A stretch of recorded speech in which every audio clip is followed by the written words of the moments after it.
नमस्कार। टुडे समाचार में अपने के स्वागत है। हम प्रमोद शाह समाचार शुरू करी। पुरान मुद्दा सबके 3 वर्ष भित्रे शून्य में लेवाक अदालत के तैयारी रहल संबंधी प्रशंसा। विगत के वर्ष घुसे के आयल पुरान मुद्दा सब आपके 3 वर्ष भित्रे शून्य में गिरवाक तैयारी किया जा रहा है। बुध दिन उच्च अदालत जनकपुर धाम राजराज इजलास के सभा कक्ष में आयोजित कार्यक्रम में सर्वोच्च अदालत के न्यायाधीश हरिकृष्ण कार्की जानकारी दिले गई।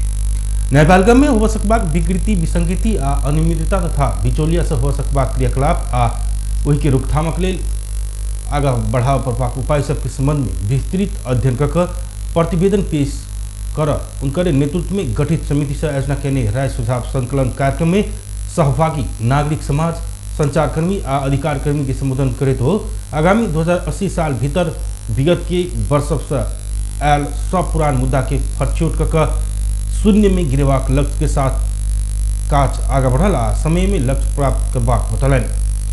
पुरान मुद्दा सबके सरल जटिल आ अति जटिल कक 3 किस्म से वर्गीकरण कक आपके 3 वर्ष भीतर न्याय संपादन आ फरछोट करवाक लक्ष्य के साथ तीव्र गति में काम आगा बढ़ चुकल कहलन। नागरिक की अदालत के प्रत्यक्ष सेवा अनुभूति कराव बिचौलिया की भूमिका समाप्त कर तथा अदालत प्रशासन में सुधार लावा विभिन्न कार्य योजना आगा बढ़ल बताने हो न्याय प्रणाली में सुधार के लिए आवश्यक सुझाव देवसी हो सहभागी संग आग्रह कलन।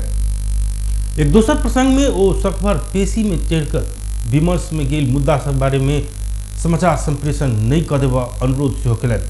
वो कहलन इन समाचार मीडिया में एला पर स्वतंत्र निर्णय में से असर करते। कार्यक्रम में न्याय परिषद के सदस्य लक्ष्मी बहादुर निराला खड़का, नायब महान्यायाधिवक्ता नारायण प्रसाद पौडेल, नेपाल बार एसोसिएशन के अध्यक्ष चंद्रेश्वर श्रेष्ठ, सर्वोच्च अदालत के सह रजिस्ट्रार नेत्र प्रसाद आचार्य लगायत बजे न्याय संपादन के समय न्यायाधीश के ककरो सब प्रभाव में पारा नेहबाक जिक्र के साथ जल्दी आ विश्वसनीय न्याय संपादन के लिए सबके अपन अपन ठाम से सहयोग कर प्रभाग में जोर देने छल। कार्यक्रम के सहभागी सब विभिन्न राय सुझाव दे अदालत लौने कार्यक्रम से सार्थकता पलक न्यायालय प्रति के विश्वास में बढ़ोतरी हेबाक धारणा रखने छल। झूठ तथा नकली बीजक प्रयोग कर राजस्व छली कहने कहे धनुषा के सबैला नगर पालिका रघुनाथपुर ठेगाना रहल रमन कंस्ट्रक्शन सहित के 12 आ पर्सा के कंपनी सब ऊपर राजस्व छली में मुद्दा दायर कर गई। रमन कंस्ट्रक्शन प्रणाली 20 करोड़ 87 लाख बिगो बराबर के राजस्व छली कहने उक्त कंपनी विरुद्ध मुद्दा चलाओल गेल राजस्व विभाग जनौलक। विभाग से बुध दिन एक सूचना जारी कर परसा बेलवा स्थित क्रेटा मुद्दा चलाओल गेल मैनाली जानकारी दिलन। उस वस्तु तथा सेवा उत्पादन आ स्थानीय खरीद तथा आयात निकल बिक्री मात्र कहने मूल्य अभिवृद्धि कर विवरण में तथा आय विवरण से हो दाखिला नहीं कहने माल वस्तु को खरीद करने कहल गेल फार्म से बैंक मार्फत भुगतानी होने का बीजक के मात्र हस्तांतरण कर राजस्व चुहावट करने जनावल गए। राजस्व अनुसंधान विभाग से झूठा तथा नकली बीजक प्रयोग कर राजस्व चुहावट करने कसूर में विभिन्न कंपनी संचालक तथा उनके कारोबारी विरुद्ध उच्च अदालत पाटन में मुद्दा दर्ता किया। उच्च अदालत में दायर मुद्दा में बिगो शुल्क कर जरिमाना आ कैद माग दावी ले गई। वरिष्ठ नेता रामचंद्र पौडेल के प्रहरी नियंत्रण में लेने घटना के नेपाली कांग्रेस विरोध जनौलक। नेपाली कांग्रेस के उपसभापति विमलेन्द्र निधि बुध दिन मीडिया सामाजिक संजाल मार्फत प्रतिक्रिया दे नेपाली कांग्रेस के वरिष्ठ नेता रामचंद्र पौडेल सहित तनहु के दर्जनों कांग्रेस नेता के घिसियाबित गिरफ्तार करने में सरकार की घोर भर्त्सना किया। स्थानीय तह निर्माण करने स्थानीय तह निर्णय एवं आयोजना करने पुल उद्घाटन के रोकनाई थुनाई संघीयता विरोधी तानाशाही का आदेश कहकर उपसभापति निधि विरोध जनौलक।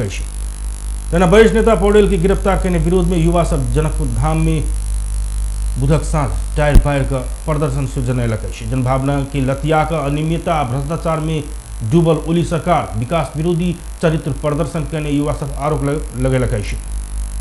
घटना के विरोध में नेपाल विद्यार्थी संघ रारावा कॉलेज के सभापति सुजीत यादव की अगुवाई में भानुचौक में टायर फायर का प्रदर्शन किया गया। कार्यक्रम में तरुण दल धनुषा जिला सदस्य शैलेंद्र चोरबार संजीव यादव लगायत युवा सबके उपस्थिति रहल। तनहू के ब्यास नगर पालिका में वार्ड नंबर 1, 10 आ 11 जोड़ वाला तालघरे दुमसी चौक सड़क की बुल्दी खोला पुल उद्घाटन कर गेला पर निषेधाज्ञा तोड़ने आरोप में प्रहरी वरिष्ठ नेता पौडेल के बुधक बेरिया नियंत्रण में लेने छा। प्रहरी 3 घंटा नियंत्रण में के साँझ उनका रिहा केलक। उनका सहित प्रदेश सांसद सरिता गुरुङ, तनहू कांग्रेस के कार्यवाहक अध्यक्ष जीत प्रकाश आले लगायत की प्रहरी नियंत्रण में लेने छा। उनका सबके जिला समन्वय समिति तनहू के प्रमुख शांति रवन वागले की रोहबर में रिहा किया गया। रिहाई के बाद पौडेल कार्यकर्ता सहित दमोली स्थित पार्टी कार्यालय पहुंचल। तनहू में भेल तनाव के बीच प्रहरी वरिष्ठ नेता पौडेल सहित 12 गोटे कांग्रेस नेता कार्यकर्ता के पकड़ाव केने छल। प्रहरी 6 गोटे नेकपा कार्यकर्ता के सेहो पकड़ाव केने अछि। पौडेल की रिहाई की मांग करैत कांग्रेस जिला प्रहरी कार्यालय तनहू के बाहर प्रदर्शन केने छल। सरकार के विरोध आ टायर बारे रिहाई मांग में प्रदर्शन करैत किछ समय पृथ्वी राजमार्ग सेहो अवरुद्ध बनौने छल। ब्यास नगर पालिका निर्माण करने पुल उद्घाटन कर तनहू जिला पहुंचल नेपाली कांग्रेस के वरिष्ठ नेता पौडेल के प्रहरी नियंत्रण में लग कानूनी राज्य के खिल्ली उड़ाने नेपाली कांग्रेस केंद्रीय कार्यालय भर्त्सना कलक। नेपाली कांग्रेस के सभापति शेरबहादुर देउबा बुधक साँझ एक विज्ञप्ति जारी कर घटना के घोर भर्त्सना करे दोषी ऊपर कार्रवाई की मांग कलक। जनता समाजवादी पार्टी के राष्ट्रीय कार्यकारिणी अध्यक्ष उपेंद्र यादव जनता की बलिदानी से प्राप्त संघीय लोकतांत्रिक गणतंत्र समाप्त करबाक दिवा स्वप्न नहीं देख सुझाव दिले।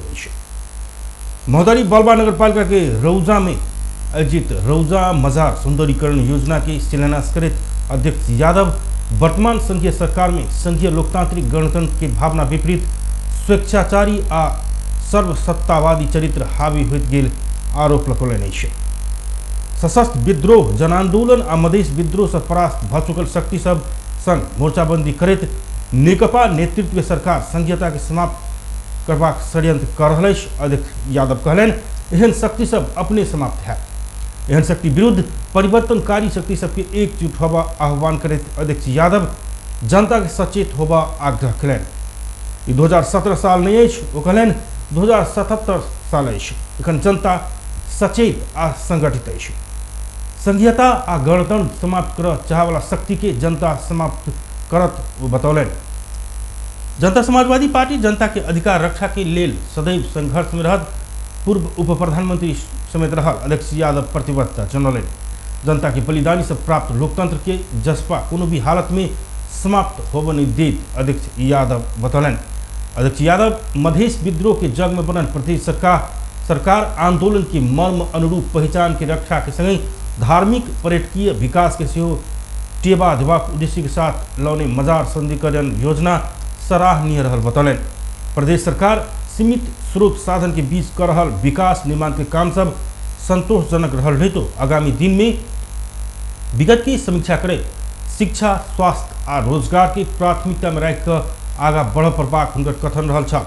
कार्यक्रम में संघीय सांसद एवं पूर्व मंत्री शरद सिंह भंडारी चुनाव में के अपने सबके ने वचनबद्धता अनुसार प्रदेश सरकार विकास निर्माण के आगा बढ़ाने आ आगामी दिन में सेहो एहि निरंतरता देबाक विश्वास व्यक्त कयलनि। कार्यक्रम में मुख्यमंत्री लाल बाबू राउत प्रदेश नंबर 2 के विकास के प्रमुख आधार सब में से महत्वपूर्ण आधार धार्मिक पर्यटन रहल बतौलनि। प्रदेश सरकार धार्मिक पर्यटकीय स्थल सबके विकास में जोर देने वो उल्लेख कयलनि।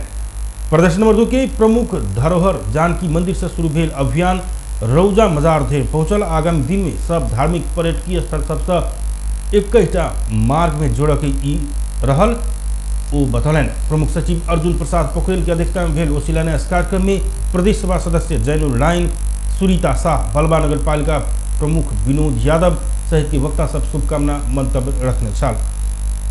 मुख्यमंत्री स्वच्छता अभियान अंतर्गत शिलान्यास कयल गेल ओ योजना 11 करोड़ 90 लाख के लागत में रहल मुख्यमंत्री तथा मंत्री परिषद के कार्यालय जनौलक अछि।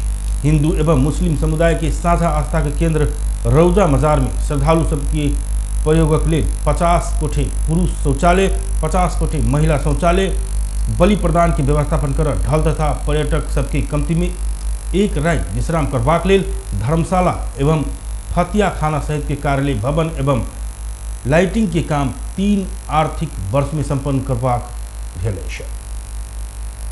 मोहतरी के बर्दिवास में बलात्कार के बाद हत्या कयल गेल बचिया आ प्रहरी के गोली लागि मृत्यु भेल व्यक्ति के परिवार के प्रदेश नंबर 2 के सरकार राहत उपलब्ध करेबाक भेल अछि। प्रदेश 2 के आंतरिक मामला तथा कानून मंत्री ज्ञानेंद्र कुमार यादव पीड़ित परिवार के जनही 5 लाख रकम राहत स्वरूप उपलब्ध करबाक जानकारी करौलनि अछि। मंत्री यादव प्रहरी के गोली लग घायल भेल इलाज खर्च बापत जनही 1 लाख के दर से रकम उपलब्ध करायब सेहो बतौलनि अछि। बर्दिवास नगरपालिका 14 के 6 वर्षक बच्चा के बितला अगहन 8 गते लाश भेटल छल। घटना के विरोध में भेल प्रदर्शन में प्रहरी गोली चलला पर बर्दिवास नगरपालिका 1 के बुद्धिराज न्यौपाने के मृत्यु भेल छल। बेस्ता टुडे समाचार एखन के लेल एतबे। हम प्रमोद के विदा दिया। देखते रही टीवी टुडे जनकपुर। नमस्कार।